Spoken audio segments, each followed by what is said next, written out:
Baik, kita lanjutkan. Jadi gambar-gambar filter seperti yang sudah kita gambarkan di sini, ini gambar filter ini, itu adalah gambar-gambar yang ideal gitu. Ini adalah gambar-gambar yang ideal. Jadi tidak pada kenyataannya tidak bisa kita membuat filter yang memiliki respon S21-nya atau koefisien transmisinya itu tajam seperti ini. Mestilah nanti koefisien transmisinya itu tidak bisa landai, tidak bisa tajam begitu, tapi dia akan melandai seperti itu. Jadi frekuensi cut off-nya nanti adalah frekuensi cut off-nya di mana? Frekuensi cut off-nya adalah daya turun 3 dB. Di sini frekuensi cut off-nya di mana nilai di sini minus 3 dB dibandingkan di sini 0 dB atau 1 itu kan 0 dB ya.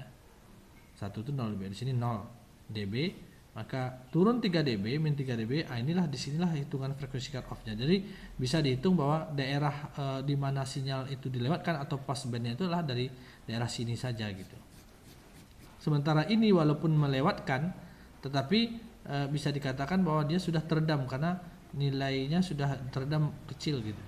Sehingga sinyal di sini juga dilewatkan tapi kecil sekali karena nilai nilai koefisien transmisinya sudah sangat kecil di sini gitu ya.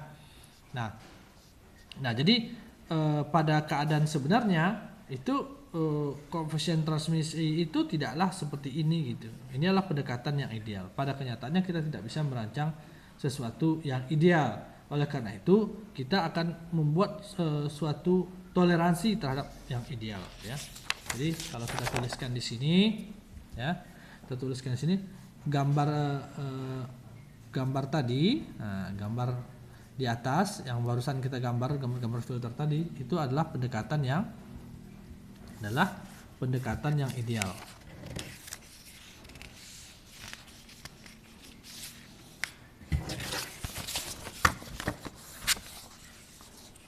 Nah, ini adalah pendekatan ideal ya. Yang ideal. Nah, pada kenyataannya tidak bisa, pada kenyataannya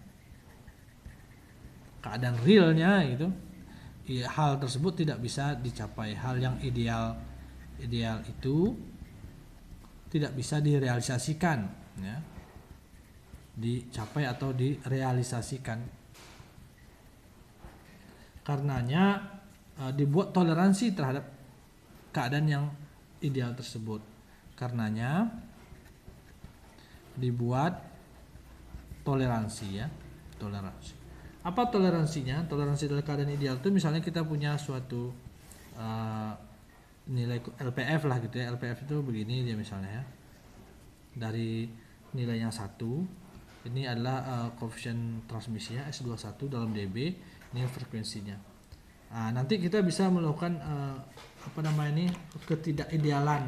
Jadi misalnya dia bisa saja nanti ternyata bentuknya itu seperti ini. Ini saya gambarkan dalam warna yang lain, misalnya warna hijau lah ya, sini. Nah seperti itu ya. Nah, ini adalah kalau daerah sini nih, daerah yang sini adalah toleransi wilayah lolos namanya, yang di sini. Kenapa? Karena seharusnya wilayah lolosnya itu adalah di atas sini, tapi ditoleransi lah walaupun di bawah tidak apa-apa. Ini namanya toleransi wilayah lolos. Wilayah lolos. Sementara kalau yang di sini ternyata juga bisa seperti ini gitu. Di sini itu gini. Kalau di sini nilai FCO yang sini ternyata bisa begini gitu. Nah, ini adalah daerah sini. Ini menjadi toleransi wilayah tolak. Lihat di sini wilayah tolak itu seharusnya kan tadi di sini batasnya wilayah tolak, ini kan sini ditolak, tapi ternyata ada sinyal yang masih bisa diterima walaupun levelnya kecil gitu. Kalau di sini seharusnya sinyal yang diterima tuh harus pada level 1 di sini, ternyata masih kita anggap bisa diloloskan karena cukup besar masih, walaupun turun tidak sebesar nilai 1. Makanya di sini namanya wilayah lolos, sana toleransi wilayah tolak. Sementara di sini ya, yang di tengah-tengah ini, yang di sini ini toleransi frekuensi wilayah transisi ya. Seharusnya frekuensi cut off-nya kan di sini. Ternyata harusnya kan tiba-tiba dari sini itu sinyal tidak bisa ditolak lagi. Frekuensi cut off-nya pas di sini. Ternyata frekuensi cut off-nya bisa mungkin bergeser ke sini. Nah, ini makanya disebut dengan toleransi wilayah transisi. Kan transisi ini dari daerah terima, daerah lolos, dan daerah tolak. Nah, ini adalah apa saja ya, toleransi saja. Nah, nanti pendekatan toleransinya itu menggunakan ada beberapa pendekatan, ada pendekatan Butterworth nanti namanya, dan ada pendekatan Chebyshev gitu ya. Ada yang disebut dengan pendekatan Chebyshev dan Butterworth. Nah, sekarang kita masuk kepada perancangan filter ya, perancangan filter.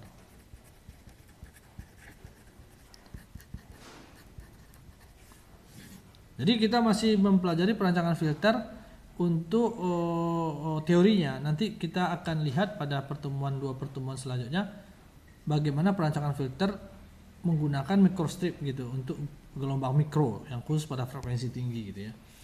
Nah, bahwa kita tulis bahwa suatu filter itu memiliki fungsi transfer ya, fungsi transfer. Mana fungsi transfernya itu dilambangkan dengan S21 dalam sebagai fungsi J frekuensi ini ya, J gamma dikuadratkan itu sama dengan 1 per, ini rumus-rumusnya ya, 1 per 1 tambah epsilon kuadrat F N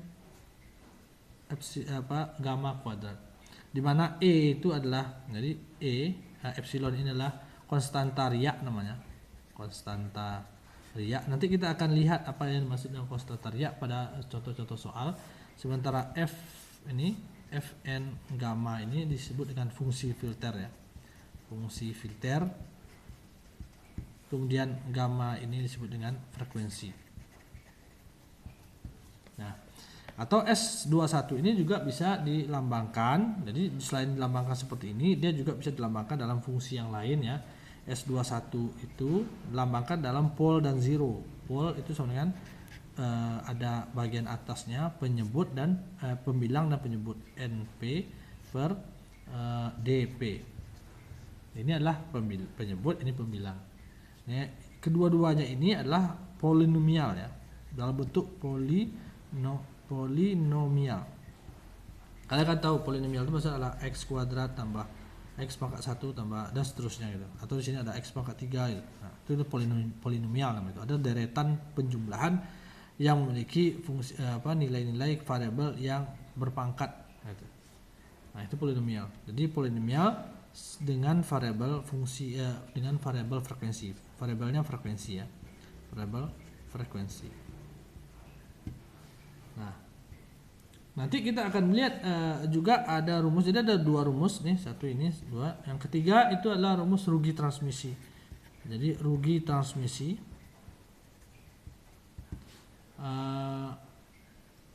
atau istilahnya itu adalah insertion loss. Insertion loss karena disisipkan. Jadi filter itu ketika disisipkan dia akan menghasilkan rugi transmisi atau insertion loss. Filter